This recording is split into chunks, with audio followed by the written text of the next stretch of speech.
Number 8. Accelerate the merger of the United States with Canada and Mexico under the Security and Prosperity Partnership. He is also accelerating the transfer of remaining federal authority to unelected quasi-governmental bodies like the World Trade Organization.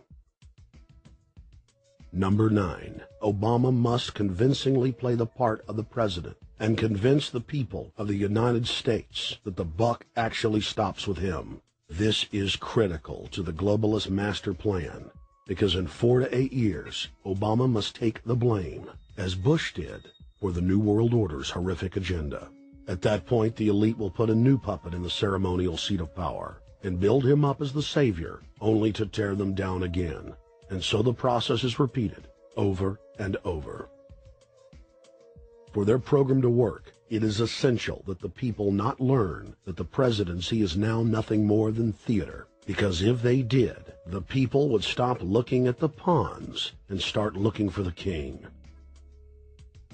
Through this system of deceit, the elite's criminal agenda can continue forever because the people waste all of their political energy debating the media spectacle instead of investigating the globalist agenda. Number 10. It's Obama's job to sell the public on globalist policies that aren't in the people's best interest. But the overlords have many salesmen. His most important function is to protect the criminal oligarchs from prosecution while they loot the economy worldwide, start new wars, and engage in torture. They're called Generation O, and they were the key to Barack Obama's White House win. During the campaign, Barack Obama used the internet like no other candidate before him, harnessing the energy of millions of his supporters. But the question now is, what to do with this young, eager, energetic army? This gives Barack Obama and his administration contact information for so many people, so next time he needs to push his legislation, he can contact all these people. Kennedy-esque. I feel as though this was like when John F. Kennedy was elected. Shouting, smiles, and tears. It was the scope of Obama's victory that was most impressive. I saw a photograph of Obama playing basketball, and I said, you know what? I see him as a leader, and that's the world that's in his hands. Own a piece of history, commemorating the day the world changed forever. His confident smile and kind eyes are an inspiration to us all. In summation, Barack Obama is a Madison Avenue created fad.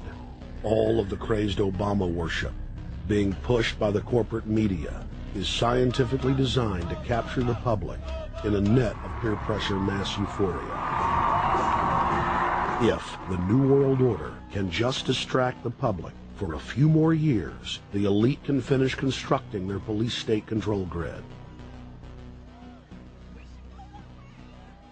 Now, a lot of times, we don't want to know the issue. Right.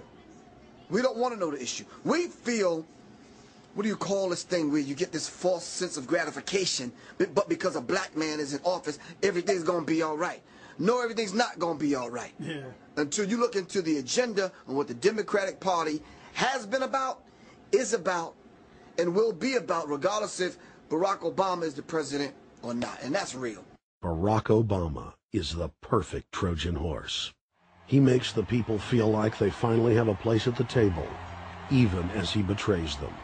I won't have to worry about paying my mortgage.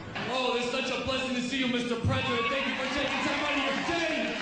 Never in my life will think that this will ever happen. Sadly, many Obama supporters can't see what's right in front of their faces because they've already invested their very identity in this artificially created cult movement. Throughout history, it has happened over and over again. People turn their intellect over to cult of personality mass movements, and it's happening again.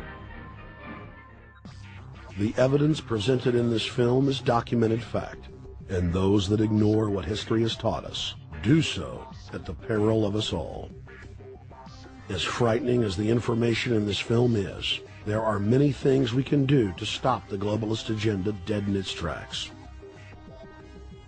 First, we expose the cult of Obama for what it is, a sad hoax. Next, realize that we are all being propagandized 24/7. Investigate all information for yourself, be it political parties, the media, or this film. Be aware of the tricks that the elite use, like the staging of false flag terror attacks and other crises. Rediscover the Constitution and Bill of Rights. Promote a culture of true liberty. There is a reason the internationalists are attempting to destroy the sovereignty of all 50 states. They know it is one of the biggest threats to their domination. The federal government has been completely hijacked by foreign interest, and more than 25 states recognize this fact and are moving to block the New World Order at the state level by declaring their 10th Amendment powers. But most important of all, there is a huge awakening taking place in the United States and across the world against the globalist agenda. Free people everywhere are joining together and saying no to corruption and tyranny and no to world government. This is the center of endurance, and endurance is what wins wars. Not how many people you kill, but how long can you endure. George Washington lost almost every battle he had, but he endured. He out-endured the British. And that's how the battle was won. Endurance. And each and every one of you watching this, every single one of you, is just as important as the people who were our founding fathers. As that you are just as important as the Sons of Liberty who met in the 1770s to philosophize about freedom, to philosophize about a republic, to philosophize about a truly free country with a republic. There's 1 billion people on the planet. It only takes one to change it. Are you the one? There may be everybody in your classroom bugging out. Your whole school may be on fire with kids wild and bringing guns in. But are you the one? Nature has a way of abundance. Nature puts out a lot of stuff looking for the one.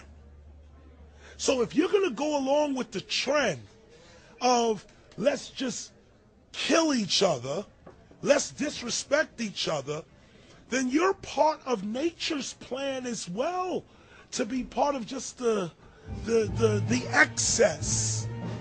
But if you think more of yourself than just being the excess, you'll do more for yourself. Are you the one? Everybody's not going to make it. But you have an opportunity to save yourself. Well, we don't have to look back thousands or even hundreds of years to see how dangerous this present-day situation is. We can look back to Bolshevik Russia. We can see the takeover by the Bolsheviks talking about the people's revolution, talking about the positive change. And Lenin came in, and then Stalin. The fact is that over 40 million Russians between 1925 and 1940, good Russians, people who were Christians, people who had their own businesses, people who were educated, they were exterminated because they had their own business, because they were educated, because they believed in God's law. We can look over at Germany. Germany was in a very, very terrible economic situation, and this very charismatic leader called Adolf Hitler comes in. He makes the roads good, and he promises a better life for the people. And within 10 years, you see a completely nationalized, centralized, dictatorial situation where millions and millions of people were exterminated.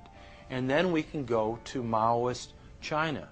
Mao came in, he promised change, he promised a better life, and within 5 years, 60 million Chinese were exterminated. They don't teach that.